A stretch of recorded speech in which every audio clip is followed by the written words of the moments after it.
Well, hello, folks. I'm very excited about this particular webinar. We have a very special guest, a real legend in the cryptocurrency world, among other things. And I just want to thank you for all attending. Now, you know what I like to do? I want to make sure y'all can hear me clearly. So go ahead and you see on the upper right hand side of your screen, you're going to see a little hand. Just click on that hand back and forth, so I can see a couple of you talking at me. So can you hear? Just click on the little hand, the upper right hand corner. There you go. There we go. That's what I like to see. Well, once again, I'm very excited. We have just a ton of people still trying to get into the webinar here. They're all backed up, but they'll get in soon enough. You guys are the guys who are on time. So I just want to remind everybody, why do we have this webinar? What's the purpose? Well, we talk about two things. We talk about trends in the crypto world, because I want to try to give you an idea of what's going down in the next 7 days, in the next 30 days.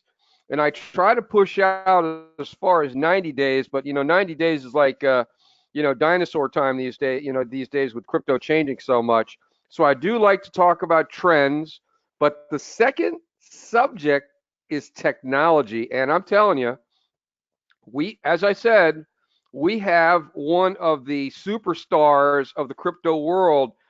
His name, I'm going to give him a little props here. So he's not going to do this himself. He's a humble man. He won't talk big about himself, but I'll go ahead and do it. His name is Stan Larimar. He is the godfather of BitShares. And if you haven't heard of BitShares, boy, I haven't been teaching this webinar well enough. Stan has 40 years experience in software, hardware, systems engineering, program management, business development. And you know something? This guy's a real live rocket scientist. Yes, Stan taught rocket science at the U.S. Air Force Academy. And just so you all know, the U.S. Air Force throws up more rockets than anybody else combined. So, he did the teaching right. He's contributed on 17 different major R&D programs for air, ground, sea, and space systems. He served with Boeing, Lockheed Martin, Northrop Grumman, and SAIC as a consultant, a tech lead, program manager, and corporate officer. Now, listen, he is also building some of the hottest tech in the cryptocurrency world. And without further ado, Stan, I want to thank you so much for being here on our webinar. I appreciate it. Well, thank you. I'm glad to be here. Now, Stan and I met at the Freedom Fest, and boy, was that fun, Stan. I mean, what'd you think about the Freedom Fest? Oh, that was atomic, and it was so cool just wandering around, bumping into people, and then some amazing speeches. Judge Napolitano was there, and he brought down the house, and just the whole thing had a great atmosphere. And I found it's so funny how things work out. I actually brought in a big celebrity who, when he saw you, he was like you were the celebrity. Kevin Harrington, one of the Shark Tank guys, when you guys saw each other, it was like it was bosom buddies. How do you know? How do you know Kevin? Well, I met him back in 2014 down at a mastermind session in St. Martin in the Caribbean. And we got together. Michael Taggart set that up with a couple of his other colleagues to bring some people down and talk about cool new stuff. So, I got literally a chance to spend 3 hours in the quote unquote Shark Tank with Kevin uh, down there. So, got to know him pretty well. Dan Larimer, my son, who's done all this technology we're talking about, uh, even flew down there for a day to actually meet him. So, I didn't expect him to remember me, but yeah, you're like you say, he spotted me and he immediately, knew where he'd seen me before and mentioned the fact about my son and everything. So, he's a sharp guy. He really never forgets.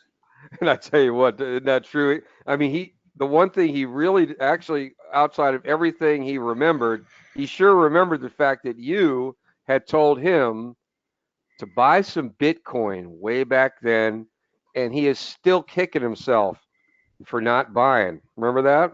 Oh, absolutely. So, naturally, we took advantage of that and said, well, we can give you another tip like that. You want to miss out again? And of course, he didn't. No, that's for sure. He was all ears. I couldn't get him away for anything else.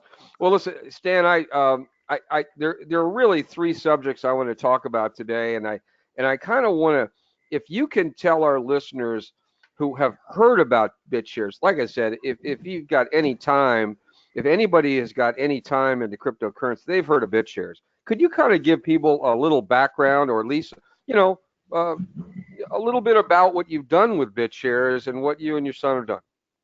Oh, yeah, absolutely. Of course, Bitcoin came on the scenes in 2009, and by 2010, Dan Larimer had discovered it and was talking to Satoshi Nakamoto in various forums at the time. Uh, what happened in the years following that, the next few years, was the Paleozoic era, if you will, of cryptocurrency, where a lot of people were just copying Bitcoin and putting a new name on it. The altcoin explosion is what happened during that time. But along about the time that Dan came on the scene in 2013, there was a new revolution going on. And well, I guess at the time we called it Bitcoin 2.0, but the idea was do something different than just make another coin. And so Dan had the idea of, well, I could put an entire company on the blockchain. I'm just going to put a coin. Well, I can put an exchange, a smart coin factory, a bunch of stuff. And so he conceived of the idea of BitShares as being a unmanned company. And then went back and said to Bitcoin, oh, by the way, Bitcoin, you didn't know it, but you were the world's first unmanned company. You had one thing to do, which was you provide the service of transferring ownership of Bitcoins. That's what you do. But you are an unmanned company. You were the first. We salute you. Now, look at this. And he showed off a lot more complexity. That's what led to BitShares. And once he got BitShares up and running, he went on and did Steemit, which was a social media platform. It gives out free cryptocurrency to people who publish good articles and get lots of upvotes. So that was his second project. And now he's off doing EOS, which is an operating system that allows you to build blockchain systems and smart contract stuff on top of it. And they just had a huge raise during the past year. I don't know exactly, but something like $4 billion worth of funding. And EOS is already like almost the third biggest coin after Bitcoin and Ethereum. It maybe got 5% or something of the market cap, but still pretty significant. But while all that was happening, quietly and without people really seeing it, this following thing snuck up. If you want to insist on ranking coins by market cap, and you go to coinmarketcap.com, you can see Bitcoin listed there, and then you can see the other ones that have a large market cap. But to me, that's the past. You got to a market cap because of how well you've done in the past. It's the integral of your success so far. But a better indication of how things are going for the future might be going to another place called blocktivity.info, which ranks them by activity. And it turns out that the three things Dan has built currently do 90% of all the world's blockchain transactions. Okay, And what was that site? What was that site again, Stan? Block to you broke yeah, up a little bit. it's like activity, only it's spelled blocktivity. And Okay. .info, and it's got a little chart there that shows the percentage of the total industrial usage, if you will. And you'll note that right now his third chain EOS and his first chain BitShares are slugging it out for who's in first or second place. And then Steemit comes along in third place. And then I think it's probably going to be Ethereum and Bitcoin, and then the rest of the community, all the You other know, coins. it's funny because just about I get 3 months ago, I was telling people great sources of information about blockchain and Bitcoin, and one of the top three was Steemit. I mean, Steemit is fantastic. Folks, if you ever want to learn fast Once again, go to Steam it, Google it, you'll find it because I mean the minute you start doing a Google search, it's going to pop up. On BitShares, you have many. What's interesting is you have many different types of value. Just call them valuables myself. But what are the different valuables, and how does that work on BitShares Exchange? If you can try to dice that down to a simple language for us. Sure. First off, it's a smart coin factory. So instead of just having one coin per blockchain, it makes coins. And you can sit down in 15 minutes and launch your own coin and have it running and trading against all the other coins on that network. So it's a pretty powerful way, instead of cloning Bitcoin and having it running, all that slow processing and stuff. You get transactions happening in sub-seconds instead of hours. So your coin can be running just as fast as BitShares or EOS by launching it on the BitShares network. And so now it's just a question of what kind of coins can you launch. There's several. First off, you can get the type of coin like BitShares itself, BTS, which is like Bitcoin. It's a fixed supply that fluctuates with demand. And so as more and more people want to hold BTS, the demand grows and the supply is fixed, so the value grows on the market. And that's the reason why most of the altcoins out there are work that way. But they're very volatile because supply and demand or demand is fluctuating. But you can also create your own token that you give meaning to. You say, this token is good for 1 hour of my free consulting time, right? And I'm going to sell this coin, and it guarantees that no matter how rich and famous I get, you can still buy an hour of my time for this price. So that would be an example. Frequent flyer miles, game tokens for doing different things. Those are user-defined assets. User-issued assets is what those are called. But some of them get to be really interesting. Like we put one on there from Quintric.com. That's Quintric, and that is a gold depository out in Utah. And basically, they are offering a token that is backed by real U.S. mint gold and silver stored in their vault that you can take delivery of anytime you want. So that's amazing. So that's actual gold connected to a crypto or a digital currency. What do you want to call it? That's right. So you can send gold to anybody in the world in a second or two. And we're going to shortly be introducing that same token so it runs on the EOS network as well, and then it'll be sub-seconds. So now you got a nice stable coin. I mean, its value is precisely defined by the U.S. Mint. Whenever they publish the price for going out and buying one of their nice, beautiful gold or silver coins, whatever price they publish is the price that it's locked to. And you can send that to somebody else and trade it around all you want. But unlike the other things, any coin out there could go to zero, but these can't go to zero because you can always collect the gold or silver coin that's on deposit, and it's 100% backed. So, for every quint or quint S for the silver that's out there, there's a coin ready to send to you if you ever want to cash it out.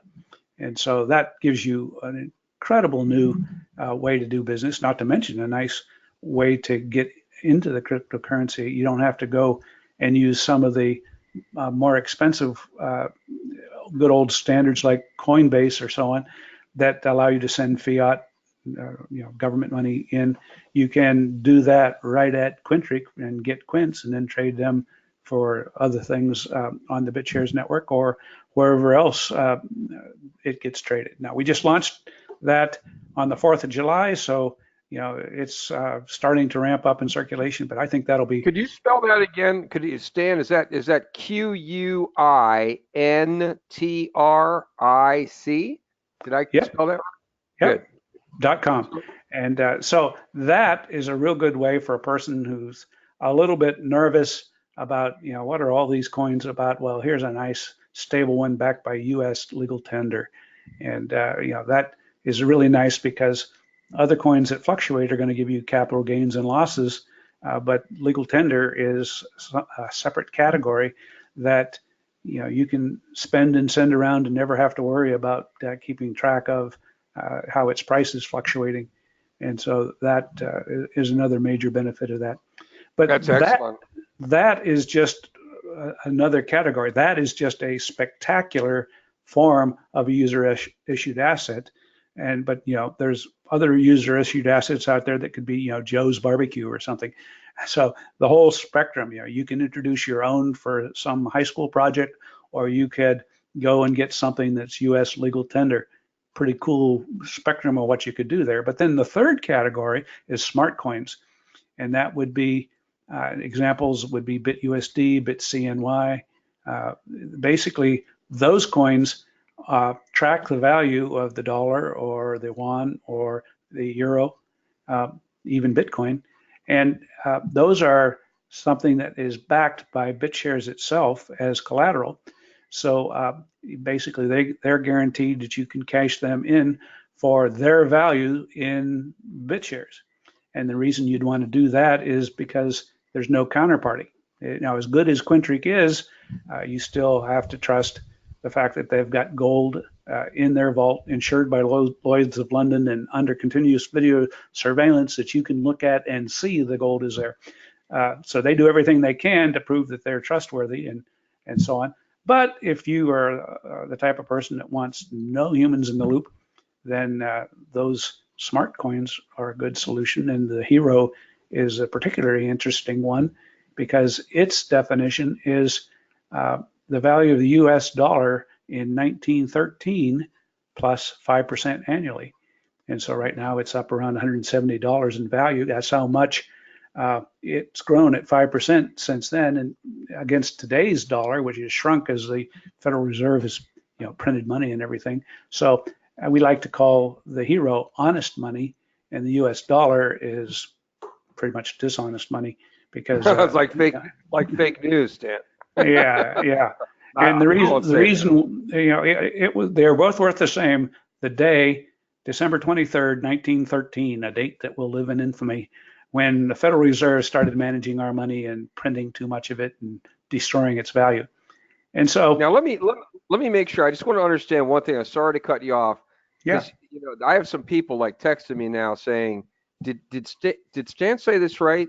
That on this site that's called Block Activity, the three combined platforms that you and your son have, Steemit, BitShares, and EOS, are at 90% of all cryptocurrency activity. Did I hear that right? I just want to make sure I text. yes, all blockchain activity.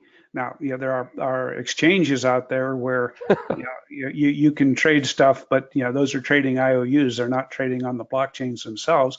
And of course, there's tons of transactions on those centralized exchange. But if you're talking about blockchains and what happens on them, and then that's pretty good. But you can go there right now and look, and you'll see a pie chart if you scroll down past the table. Oh, that's big. That's big time. Yeah, That okay. is fantastic. And you can So see I didn't. we've squeezed Bitcoin down to 1.5% of all activity. Ethereum has got less than 5%. And of course, EOS just as recently jumped to 50%, squeezing BitShares down to 30% and Steemit down to 9%, because it's growing and growing. But those three together, when you add 50% and 30% and 9.2%, guess what?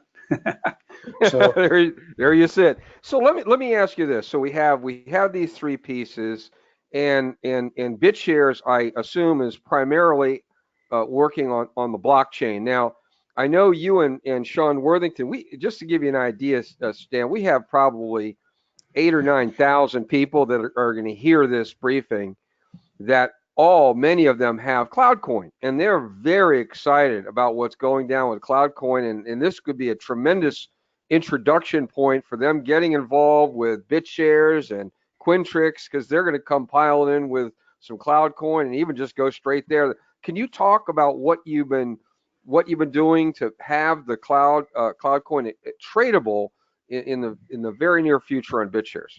Yeah, they're our new strategic partner. We realized that BitShares and Cloudcoin go together like ham and eggs, like macaroni and cheese. It's they're very complementary. Of course, Cloudcoin is a completely different technology from blockchain technology. It's a special type of data file that can be embedded in other data files and verified as to being authentic versus counterfeit. And so you can email a Cloudcoin to somebody, embedded in a file, or print it out on a sheet of paper, or any kind of different ways, and you don't have to publish that transaction out on a blockchain. So you have privacy, and you could encrypt it and send it on Proton Mail. So in terms of private transactions, we like to compare that to Quintric and the Quint gold-backed coin. The difference between the two is what's backing a token on the BitShares network. In the case of the token that is on BitShares representing gold in a vault, it's a token, but it's backed by gold. But the parallel to that is a token backed by a cloud coin. And that means that you can send a cloud coin to somebody as a IOU on BitShares network. Just like you send an IOU for one gold coin, you send an IOU for one cloud coin. And then people can send that around. And the nice thing about having it on the network that way is that they can trade against all the other cryptocurrencies. And there's so many. Yeah. With BitShares, how many? We're talking dozens of different cryptos that are actively trading on the BitShares platform, right? Many hundreds. I've lost track. It could be thousands by now. Hundreds. Yeah. Okay, I'm real behind, Stan. Yeah. Now, some of them are Joe's Barbecue and Pizza shop or something, but there is still lots of good coins. And when you get out the wallet, you see the most popular coins are published on the front page, and then tons of other ones behind the scenes. But we're talking about Cloudcoin and Quint as two premier coins, and both of them have the added benefit of private transactions because that's huge. If I want to send to the Cloudcoin people a BitShares Cloud IOU, and I could tell them, hey, transfer this to somebody else who's got a Cloudcoin account, then Cloudcoin can take care of that behind the scenes off blockchain. And the same thing works with Quintric. If I send a Quint to Quintric, 1,000 of them equals one coin, then I can ask them to transfer it to another account. And then that's all done under Utah law as a escrow transfer from one account to another. And guess what? Your competitor can't keep track of who you paid what because you're doing it off ledger. So you've got the choice. You can publish a transaction on the BitShares network that people can see and verify, or you can go through Cloudcoin or Quintric to do it privately to somebody. That's huge. And just a quick technical question, because Cloudcoin isn't a blockchain, it isn't operating on blockchain. I think the thing that you guys are kind of working through the last little bit is, do you take like the Cloudcoin and I'm going to use a really simple phraseology. Do you kind of wrap it in blockchain? How does that work? That's the piece I didn't quite get. Yeah. Okay, the easiest way to think of it is a receipt for one Cloudcoin or one Quint, whichever. There's on the blockchain, you're passing around this receipt that whoever holds it can cash out a Cloudcoin or a gold coin doing that. So while it's on the BitShares network, you're passing it around on the blockchain as a token, which is good for one Cloudcoin or one gold coin. Interesting. Okay, so that's and obviously we're going to hear more about that later when the launch happens.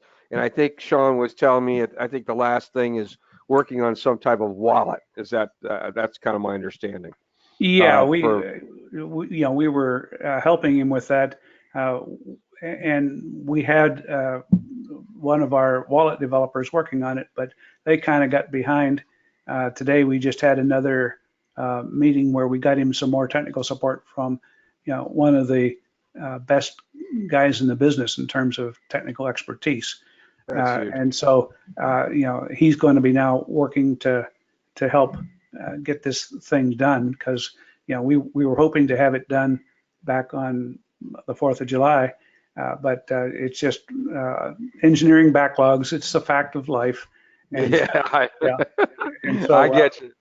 when they do that, what a manager does is get some help, and we just brought in another team to help get that done today. That's fantastic. As I said, we're real excited, Stan. We're growing at 100 to 200 people every week now who are getting into cloud coins, and we're talking about bit shares like every day practically. And I'm very happy that you also took the time to talk about Quintric because your booth was at the Freedom Fest. It was like a beehive. I mean, they had people. I mean, frankly, it was unbelievable, and it was a nice booth too. Well, it kept us busy running back and forth between the Quint booth and the Cloudcoin booth. And the whole time we were doing it, we're passing Kevin Harrington's booth. So, Exactly. it was just, a continuous rinse and repeat all day long. But Absolutely. what we did is right in front of everybody's eyes, sitting around inventing new things that we could do together. And so we got a joint venture between my company and Sean's company at Cloudcoin to do some cool stuff that we'll be announcing before too long. And all of these things that we are doing, I've got at least four, some of that we haven't even announced yet, 4 different approaches out there to extend BitShares in different directions that give better regulatory support or better privacy support, or things that are chipping away at the last remaining limitations before this goes taking off in all directions. Let me ask you one last question, and I kind of like asking this of every guest I bring in. Here's the crystal ball in front of you, Stan. What do you see happening in the next 12 to 24 months? I mean, if you could pick one thing to say, Bob, I think this is going to happen, and this is how things are going to be affected by it. What's your take on that? I know that's a pretty broad question, but there you go. Yeah, I only get to pick one. Okay. Boy, that's tough. Narrow it down. Which one am I? That's a tough question, and that's. I should have said that. I should have gave that question to you before the pre-interview. Sorry about that. No problem at all. Absolute chaos is on our way because we have a mixture of huge tidal wave of innovation coming in, and nobody's secure from being supplanted with something better. This is a rapidly evolving industry, and then we have governments of the world constantly perturbing it by changing the rules on us or doing sudden knee-jerk maneuvers that might cause panics of one form or another. And so it's the best of times and the worst of times. What this means as a practical matter is opportunity, right? Because at the times of greatest chaos and warp and woof of the entire fabric of our industry, people who are paying attention can do very well. And so I see lots of opportunity there. So that's one answer. I'm going to force another one down your throat here because I want to talk about that too. I think the biggest thing the ordinary person is going to see is, first off, all the ordinary people in the world have never even heard of Bitcoin. So you, by having even heard of Bitcoin, are no longer ordinary. But what most people are going to find is the first cryptocurrency they ever use is going to be because some company they're doing business with already has decided to switch over to crypto. And so you're going to encounter cryptocurrencies through those companies' products and services. And let's just take an example. Amazon will probably have a coin of its own. Walmart will probably have a coin of its own. There'll be a lot of companies that introduce that as part of their products and services and you'll find you're using digital currencies long before anybody even admits it. And then from that, we'll see just this sudden switchover as big companies bring in millions of new users. Uh, and that's where I focus most of my time, is going around talking to big companies and telling them, this is what you need to know in order to enter this industry. And so I think in the coming year, that's going to fundamentally change the U.S. industry. investors. Oh, Stan, you cut off there right as you're starting to answer the second question. You're going to give your part two. So can you restart? Because you literally cut off. So it was right after you finished talking about the first thing, and you said you were going to give me one more part of another answer. So go right to it. Okay, no problem.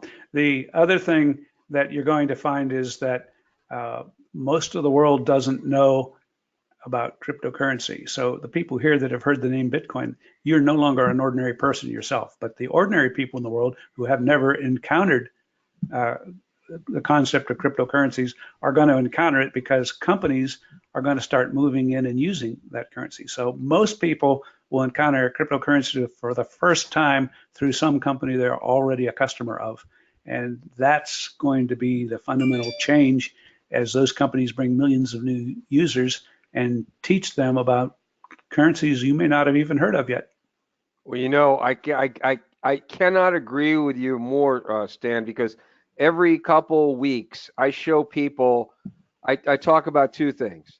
I talk about where we are on the adoption curve, and we're still not even at early adopter. We're still inside the first 1% of users.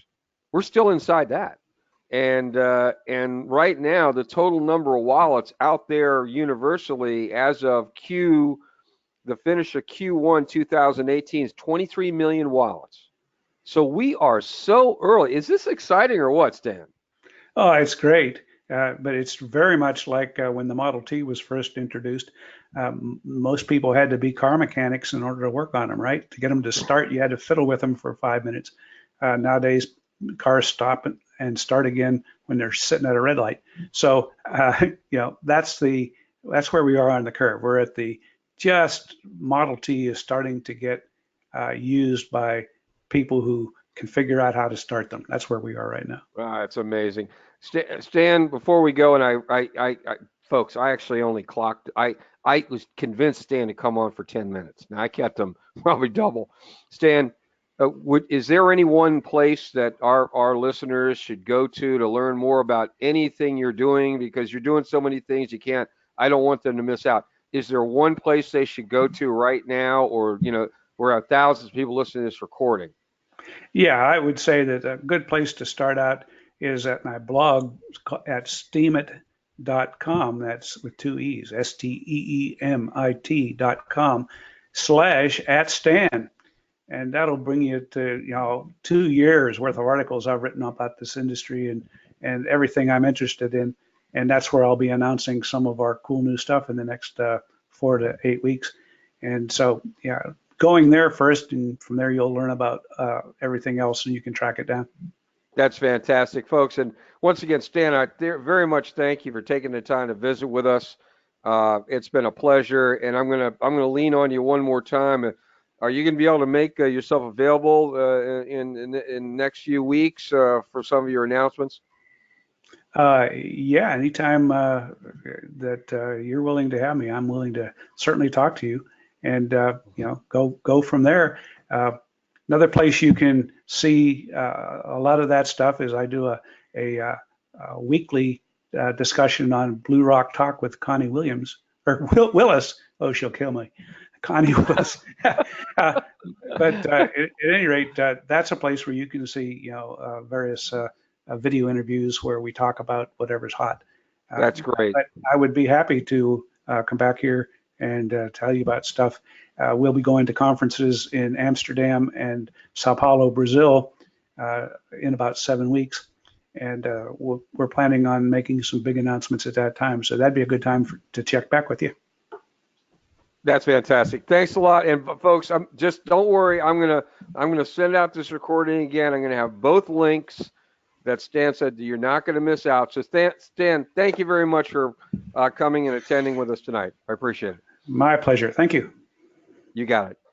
So, boy, what a joy that was. I mean, we're talking about, as I said, one of the folks who basically built this whole cryptocurrency world. I was just saying, getting back to the quick news article here, Gallup just came out with a poll, and they found that 2% of all U.S. investors own Bitcoin. That's only 2% own Bitcoin, but 26% are intrigued. Interesting term, intrigued. So you have 2% have actually bought Bitcoin, and this is U.S. investors. 2% of U.S. investors have bought Bitcoin, but 26% are intrigued. That means every single week, another pile of these guys jump in. And remember, simple formula, if there's more buyers than sellers, what goes up? Well, it's the price of things. Now, the second piece of news I want to share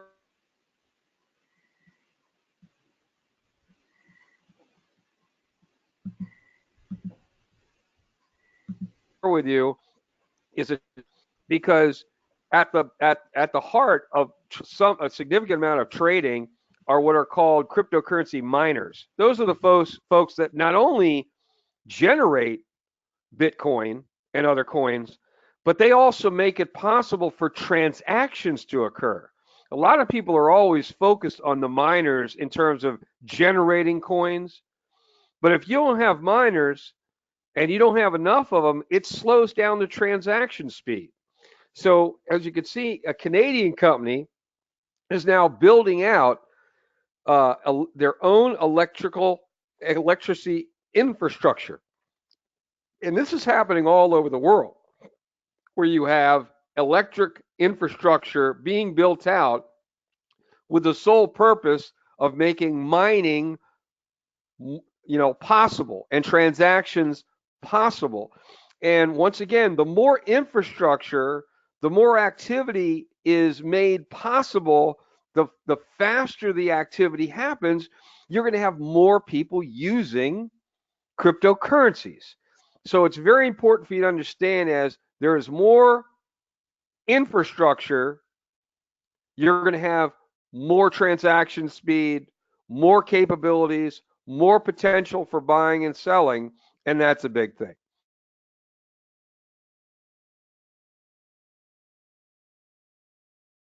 The third major act is like right behind Goldman Sachs in terms of size, has now hired Credit Suisse's crypto expert and is now heading up their digital asset market.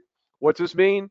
I'm telling you, the big investment banks are all circling, getting ready to, put money into cryptocurrency and make big investments. And that, before I give you a little update on something, KP has just reported that U.S. blockchain investment in 2018 has already flown past 2017 totals.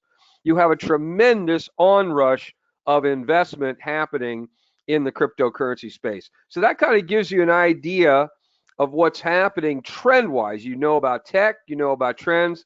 And I want to tell you all before we do our drawing about a real cool little story that's happened with quite a few people who have gotten involved with Cloudcoin, and might I say again, I think you got a pretty clear picture that this joint venture and relationship between Cloudcoin and BitShares is a big deal. Okay, it's a big deal, and they are putting a lot of resources into getting Cloudcoin, because it's a different technology, tradable and usable inside of the BitShares platform and their big exchange. So you can use your cloud coins to buy all sorts of things like other currencies, you name it. So a cool little story that happened that involved a number of Cloudcoin buyers. I support a well-known international high school football team. And this football team is making huge news. Uh, and in part is because we've been able to bring in top high school football players from all over the world, from Canada, Europe, American Samoa, and they're all descending on this small little private school. And I've got to tell you, you've got a team that's basically becoming nationally known throughout not only the U.S. but also Canada.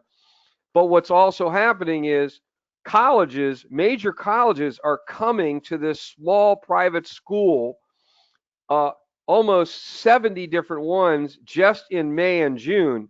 Colleges like Notre Dame, Alabama, Florida, Michigan State, West Virginia, Texas A&M, Oregon, UCLA. These are major colleges that are coming to see these students, these football players that are unbelievable. We've had almost 70 scholarship offers given to our football players just in the last 2.5 months. Here is what's important to understand for some of you, okay?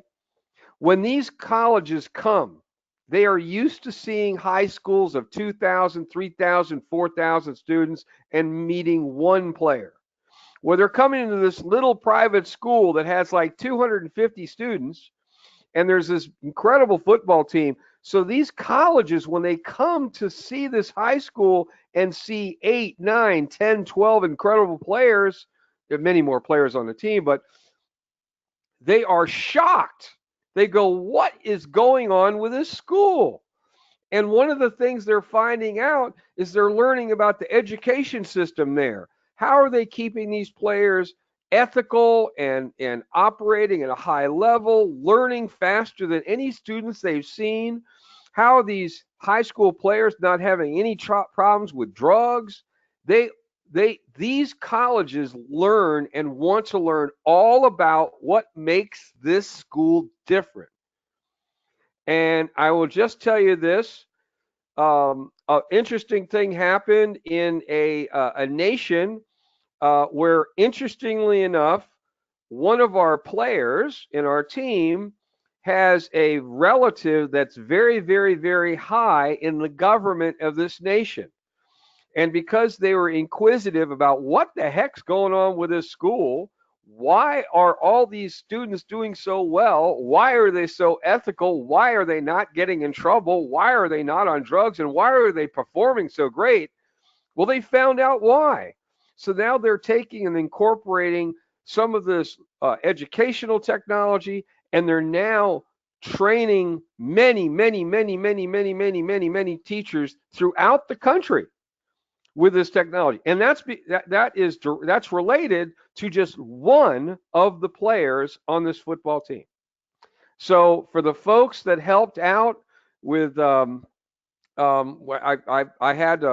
took a portion of my own personal stash of Cloudcoins, and there was a number of people who came in and donated to this football program. We were able to bring quite a few more players that are huge.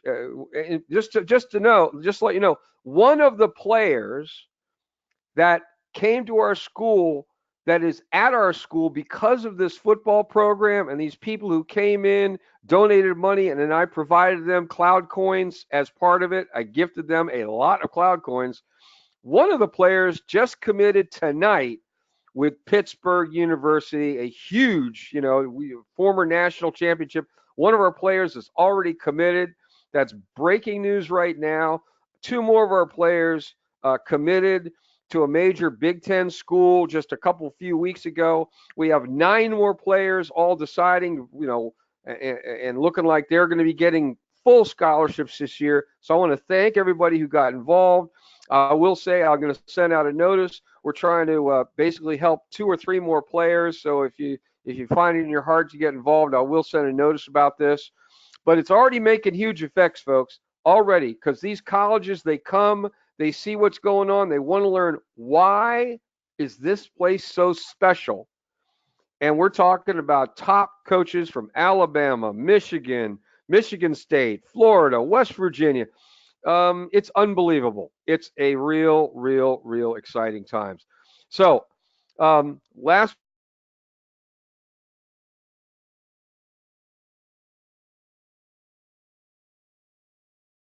but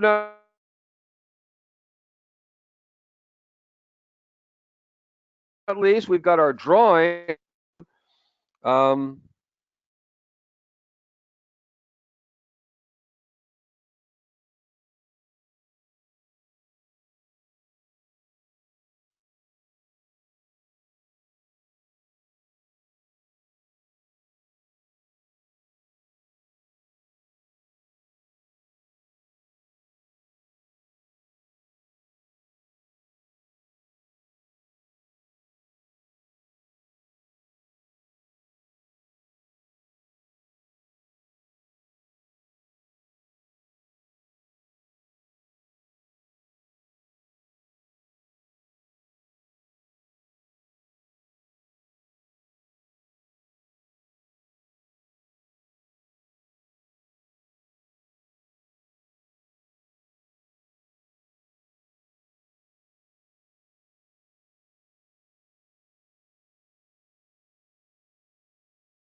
5,000. 5,000 is a whole lot, particularly with what we're doing with BitShares.